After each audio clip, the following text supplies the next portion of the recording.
Mahmut Çalışırımızda rahmet ediyordu.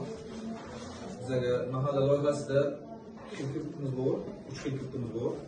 Bizden hükümet kirpimiz 5 milyonlik var, 17 milyonlik var, ki 50 milyon so'mgacha var.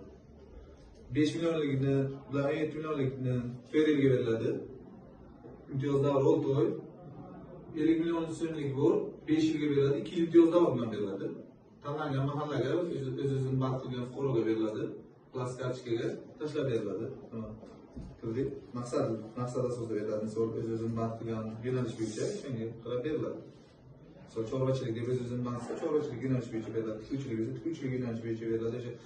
Kitobi nima fuqaro olib kreditdan foydalangan bo'lishi kerak. Masalan, issiqxonada oldin kredit olgan, hozir qaytib 50 million so'm kredit beramiz, issiqxonani ta'mirlash uchun. Ustiga salafonlarni yirtilgan bo'lishi uchun salafonlar turbalar misol shu maqsadda beriladi. Talab qilinadigan hujjatlar o'z-o'zini band qilgan to'g'risida sertifikat oladi, soliqdan, keyin pasporti, fuqaroning keyin kafil asosida beriladi. Kafil berilsa, sug'urta polisi asosida sug'urta qilinsa ham bo'ladi. Assalomu alaykum.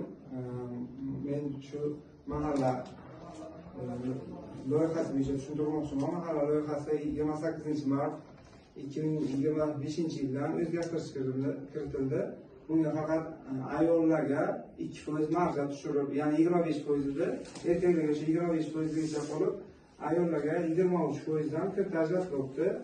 Keyin 312-sonli qaror bo'yicha ham kiritlarimiz bor.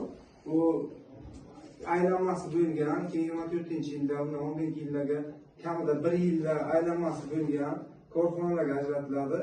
100 milliongacha garovsiz sug'urta polisi bilan o'zi 300 milliongacha beriladi. 300 million olmoqchi bo'lsa, 200 millionni biz 20% likvidli mol-mulk bilan beriladi. Savollaringiz desam,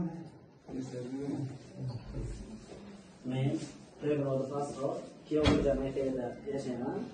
Biznesga o'sha hukumat bo'yicha 17 million kredit olmoqchiman. Ha. Hujjatlarni zaynga to'g'risida aniqlangan bo'ladi. Most talabga mos kelsa agar, o'sha tartibga mos kelsa agar, tamom beradi. Uzoqda 3 bank ish kunga chiqadi. Xo'p, rahmat.